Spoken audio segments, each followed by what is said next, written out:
there was a question about filling out a form that you get online, a PDF.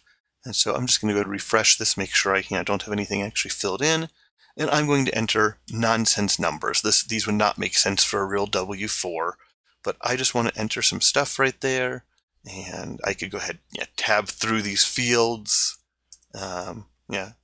First and last name, just put in gibberish data, whatever. I also am going to, usually would only have one of these checked. I'm going to have two just to show it.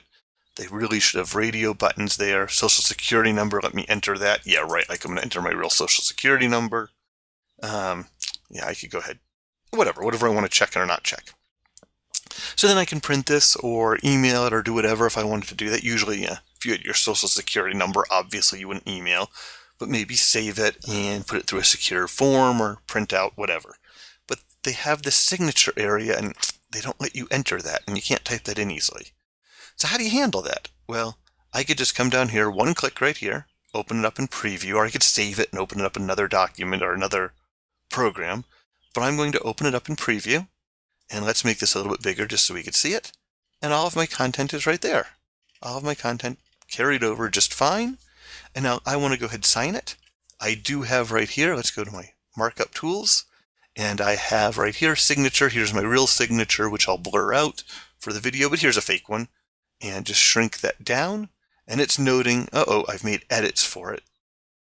Yeah, let's make that a little bigger. I can set the size whatever I want. And we'll deal with that in just a moment. Put the date, and it's not going to be the real date here. January 1st, 2017, not really the date. Okay, so it's let me know that this has been edited. I need to give it a new name or something like that. So I'm going to come here, and I just want to call it W4. And now I've put it right on the desktop. And so, we've talked in the past, I've shown videos on renaming files and moving them. Well, here we go. That's a good reason right there why you'd want to. And I might look at it on my desktop and say, you know what? I want it to be W4. -4, and I want to have 2017 on it. And so I might rename it there. All of that makes complete sense to do. No reason to close the file and reopen it. I could even come here and say I want to go ahead and make this a red tag, make it important, and I can do that right there. And it will be red tagged. And I could go here if I wanted to add another tag right there. Do it either place. So this works really nice and is pretty flawless. I can make changes. It already knows I've saved it on the desktop, though. It knows it's been edited, but it will know to save it when I go to close that. And there's going to be one other key thing here. If I send this to some government employee or some business person, they might not have the same tools. They'll have the sort of standard Acrobat. So let's go ahead and open with. And I have quite a few tools here. And the common one, though, is Adobe Acrobat. So, the reader. So let's go ahead and open it there and see if these things carry over. Because not all programs, from what I've seen in the past, will. The check marks often don't.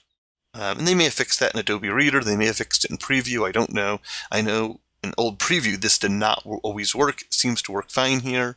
My signature came across just fine. The date came across just fine. If I wanted to, I could go in and work on stuff down here. I could have entered things here as well. It's not stuck to just that first page. But all of this just works flawlessly. And I'm going to say, go ahead and save that because I made those changes. I can open it up in preview again, even after making any changes. As I said, enter information here. It doesn't matter. And there it is. Just works. And it's pretty smooth workflow, including setting the name and saving it where I wanted to save it. All of that stuff right there. I will go ahead and save this. I hit Command S. Or even if I didn't save it with preview, it's smart enough to know when I go to change it or save it, even just close it, it wants it saved. You can set that. Sometimes people don't want that. I can go back a revision and undo things even after closing it, but you can set that as to whether or not it just assumes you want to save or not. But it opens in Adobe products just fine. Really smooth workflow. The renaming, once again, comes in handy right here.